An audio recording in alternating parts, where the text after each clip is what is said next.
I used to believe that families broke loudly. That something dramatic had to happen. Screaming, doors slamming, police sirens, confessions shouted in the middle of the night. I was wrong. Families don't break all at once. They crack quietly, over years, in moments that feel insignificant at the time. A sentence said too casually. A favor that becomes expected. A silence that lasts just a little too long. By the time you notice the damage, you're already standing inside the ruins, trying to remember when the walls first started to bend. For my family, it didn't begin with money. It began with my sister. Ava was 2 years older than me, but it felt like she lived decades ahead. She learned early how to command attention. When she entered a room, conversations adjusted themselves around her presence, like furniture being moved without anyone admitting it.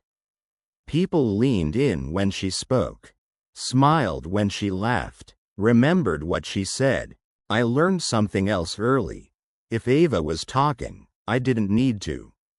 At family gatherings, relatives asked her about school, her plans, her opinions.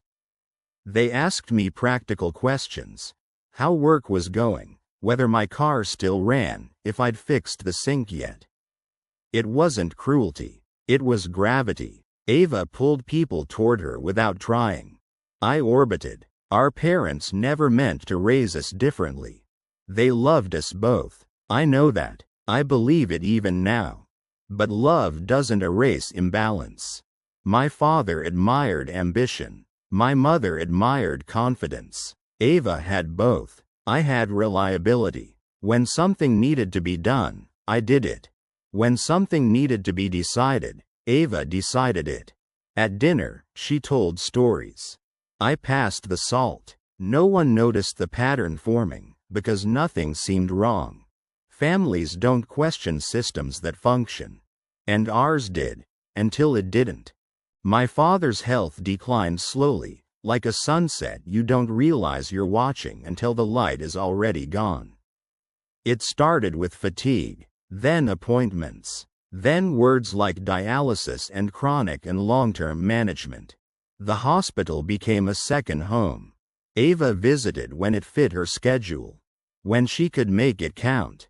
She brought flowers, took photos, kissed his cheek and promised to call. I brought him to dialysis every Saturday, sometimes Sundays. I learned how to read his body language, the way his shoulders tightened when the pain medication wore off, the way his eyes clouded when exhaustion overtook him. I learned which nurses were gentle and which ones rushed. I learned how quiet a man becomes when he realizes his body is failing him. One afternoon, while the dialysis machine hummed beside us, my father looked at me and asked a question I didn't know how to answer. "Do you think Ava will be okay when I'm gone?" I hesitated. "She'll be fine," I said. "She always is." He nodded, but something about his expression told me that wasn't what he'd been asking. He meant something else, something about us. Money entered the conversation long before death did. Not greedily, not directly, just cautiously. My father had done well for himself. Investments, property, insurance policies accumulated quietly over decades. He didn't talk about numbers. He talked about security. "I just want you kids to be okay," he said more than once. "I don't want your mother worrying." The plan, as far as I knew, was simple. Split everything evenly. Use part of it to support mom's medical needs. Keep the rest intact. No drama. No competition. Family logic. The last year of my father's life blurred into routines. Appointments. Medications. Waiting rooms that smelled like disinfectant and resignation. Ava drifted in and out. Busy with work. Busy with life. Busy with being Ava. I never resented her for it. Not then. I told myself we played different roles. That this was how families worked. Someone shined. Someone stayed. The night my father died, the house felt wrong. Too quiet, too still. I stood in the hallway, staring at his bedroom door, half expecting him to call my name like he always did when he needed help standing up. He didn't. Hospitals are efficient with death. Gentle voices, paperwork, sympathetic expressions practiced enough to be believable. The funeral followed quickly. Black clothes, hugs that lasted too long, conversations that said nothing. Ava cried beautifully, loud enough to be noticed, quiet enough to remain dignified. I cried later, alone. 2 days after the funeral, the lawyer called. I expected logistics, formalities. Instead, I heard a number that didn't feel real. $3 million. I looked at my mother. Her hand tightened around her purse. This wasn't wealth. This was a future. Medical care, stability, safety. For a moment, grief loosened its grip. For a moment, I believed my father had planned everything perfectly. That illusion lasted exactly 2 hours. I was still wearing black when Ava called. Her name on my phone made my stomach tighten, though I didn't know why yet. "Hey," she said, calm, controlled. "Hey." She didn't offer condolences, didn't ask how I was holding up. She got straight to it. "Dad changed the will." I laughed, not because it was funny, because my brain rejected it. "He couldn't have," I said. "We talked about it. Things change," she replied. There was no hesitation in her voice. No guilt, just certainty. "He left everything to me." The words settled slowly, like dust after a collapse. "That's not possible," I said. She exhaled, as if I were being difficult. "He said you weren't around enough." The sentence hit harder than the money. I felt something sharp twist inside my chest. "I was there every week," I said. "You know that." There was a pause. Then she said the line that changed everything. "I didn't say he wrote it. I said he changed it." I didn't respond right away. I stared at the wall, at a framed photo of our family taken years earlier. We looked happy, balanced, whole. "You manipulated him," I said finally. She laughed softly. "No," she said, "I helped him make a decision." The truth unraveled over the following days. Ava had taken our father to a private notary while he was medicated. Exhausted, confused, she asked questions that required only yes or no. Recorded short clips, just enough to show intent. A friend, a paralegal, handled the paperwork discreetly. By the time anyone noticed, it was done. Legal, final. My mother broke, not dramatically, quietly. The money had been her safety net, her reassurance. My father had promised her she wouldn't have to worry. Now she did. Ava sent flowers, didn't visit. Within months, Ava's life transformed. Luxury condo, downtown, floor-to-ceiling windows, new car, new wardrobe, Instagram posts with captions like, "Grateful," and "New chapter." I muted her. I worked more, sent money home. Watched my family shrink while she expanded.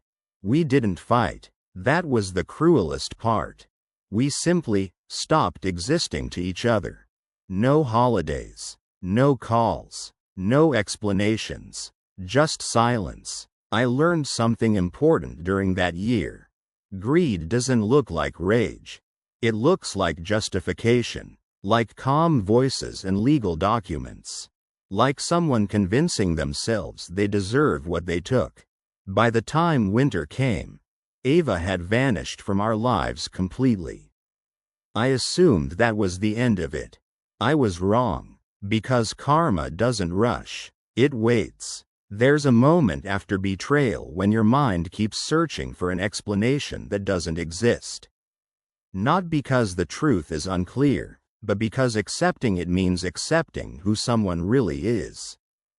For weeks after Ava's call, I kept replaying conversations from the past, looking for signs.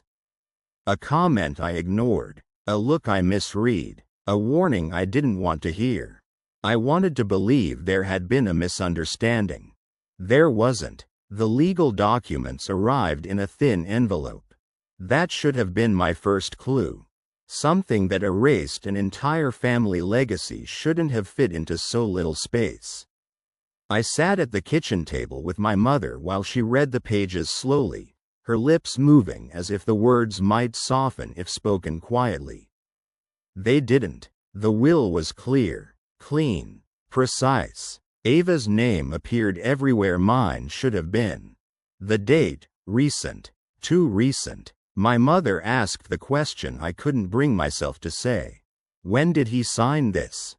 I checked. 3 weeks before his death. 3 weeks before he could finish a sentence without losing his train of thought. 3 weeks before he forgot where he put his glasses, while they were still on his face. I remembered that week. He had been weaker, confused, sleepy. The medication dosage had increased. The doctor warned us he might not always be fully aware. I remembered sitting beside him as he stared at the television without seeing it. And now I understood why Ava had suddenly been around more. The realization made me physically sick. Not because of the money. Because of the timing. She hadn't acted out of desperation. She had waited. I called Ava that night. She answered immediately, as if she'd been expecting it. I saw the documents, I said. Good, she replied. Then you know it's legal. You took advantage of him. There was a pause. Then she sighed, not in guilt, but in irritation. You're being emotional, she said. He knew what he was doing. He didn't know what day it was, I snapped.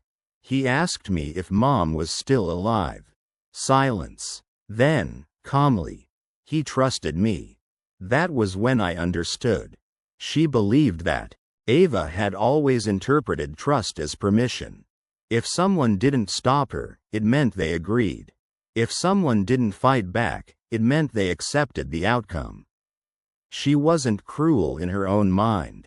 She was efficient. I asked her about the notary. She didn't deny it. He wanted it private, she said. He didn't want conflict. The irony almost made me laugh. I tried to fight it. Lawyers, consultations, polite phrases like challenging the will and burden of proof. They all said the same thing in different ways. It would be expensive, it would be ugly, and it would probably fail. The paperwork was too clean. The system doesn't protect the vulnerable. It protects what's documented. My mother stopped sleeping. She would wake up at night, sit at the kitchen table, and stare at nothing.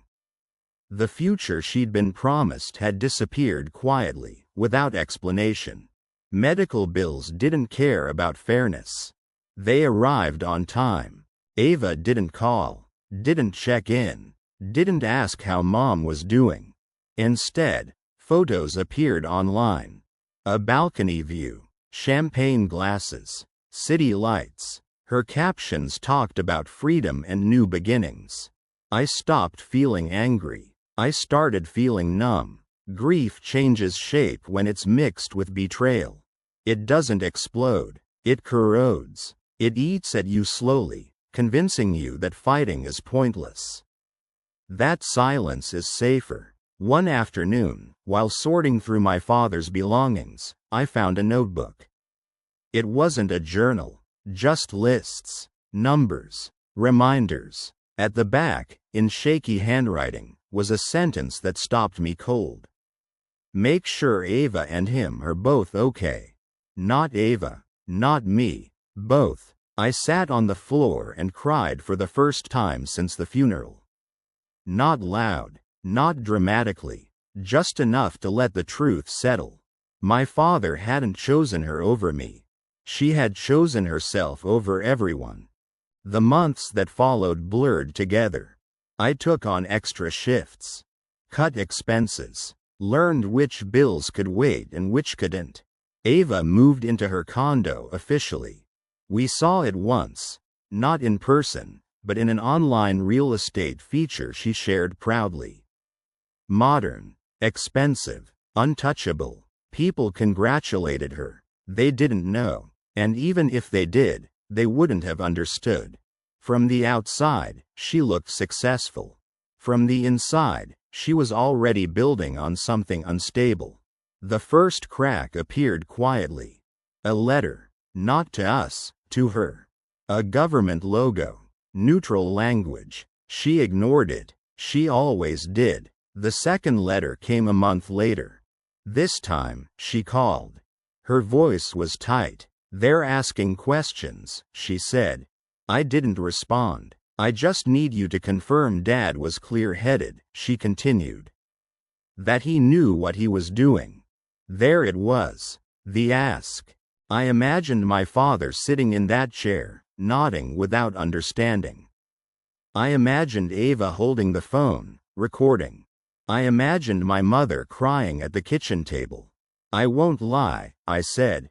Her silence was immediate and heavy. "You're being vindictive," she said finally. "No," I replied. "I'm being honest." She hung up. The investigation didn't start dramatically.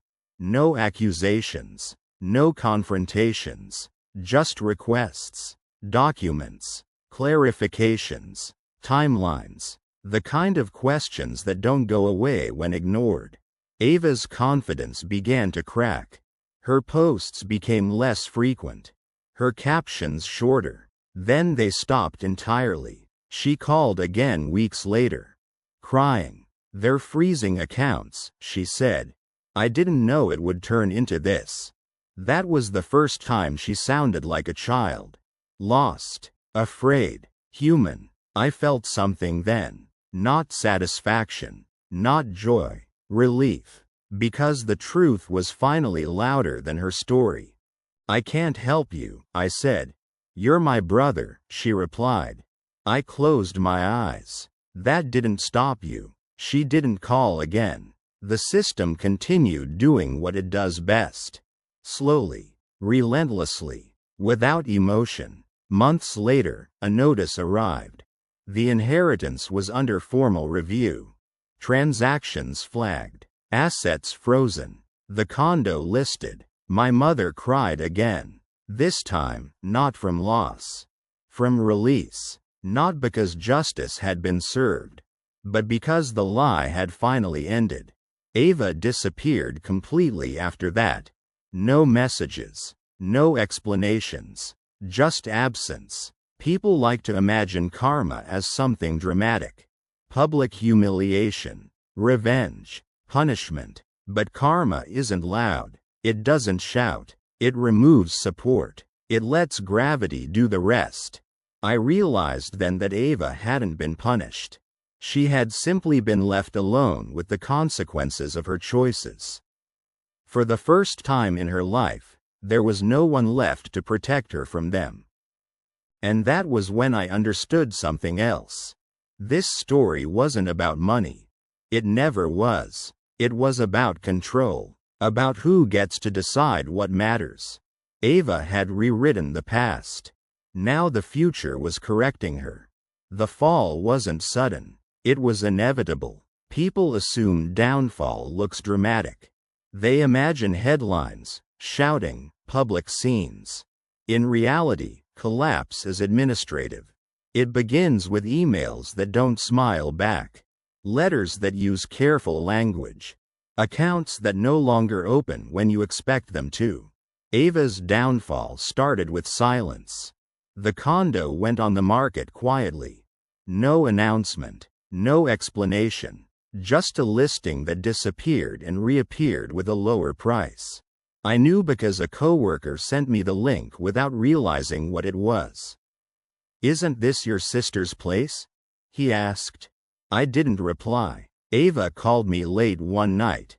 Not crying this time. Tired. "They're saying the will might be invalid," she said. I leaned against the kitchen counter, listening to the hum of the refrigerator. That's what happens when intent is questioned, I replied. You didn't stop them, she said. The accusation was soft, almost gentle. I realized something then. She still believed I had power over this. That I could fix it. She had never understood what it felt like to be powerless. The investigation expanded. Tax discrepancies, undisclosed assets, inconsistencies. The kind of details that look harmless until they're examined together. Each one small, together, undeniable. Ava hired a new lawyer. Then another. Each one lasted less time than the last. Because lawyers don't argue feelings. They argue facts. And facts weren't on her side. I was called in for a deposition. Neutral room, neutral tone. They asked about my father's condition, his medication, his awareness. They asked about Ava's presence, her involvement. I told the truth. It felt heavier than lying ever would have. My mother was asked to testify too. She shook the entire time. But she didn't bend. When they asked her if she believed her husband knowingly changed the will, she said, "No." One word. Enough. Ava didn't attend that session. Her lawyer said she was unwell. I believed it, just not in the way he meant. The hearings dragged on. Weeks. Months. The inheritance remained frozen. Bills still arrived. Life continued, indifferent to legal timelines. Ava's lifestyle unraveled quickly without money to support it. Luxury has no patience for uncertainty. Her car was repossessed. The condo sold at a loss. Furniture disappeared. Her social circle evaporated. She stopped calling. Then one afternoon, she showed up. At my door. I almost didn't recognize her.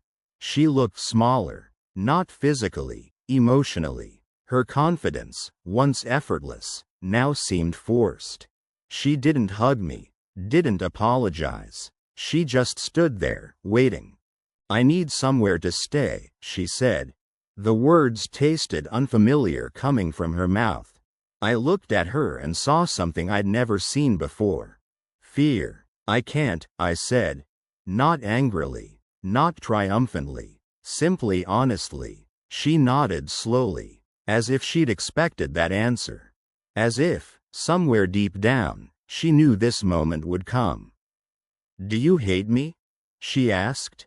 The question caught me off guard. I thought about it. "No," I said. "I don't trust you." She left without another word. I closed the door and sat on the floor, shaking. Not from guilt, from the finality of it. The court ruling came weeks later. The will was deemed invalid. Undue influence. Compromised mental state. Procedural manipulation. Words that sounded cold and distant, but meant everything. The inheritance didn't return fully. Legal fees swallowed much of it. But what remained went where it was supposed to. Medical care, stability, peace.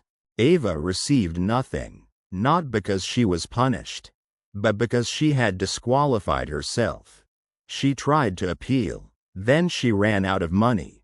Then she ran out of options. I heard through someone else that she'd taken a job far from the city. Something quiet, anonymous, no spotlight. I thought about reaching out.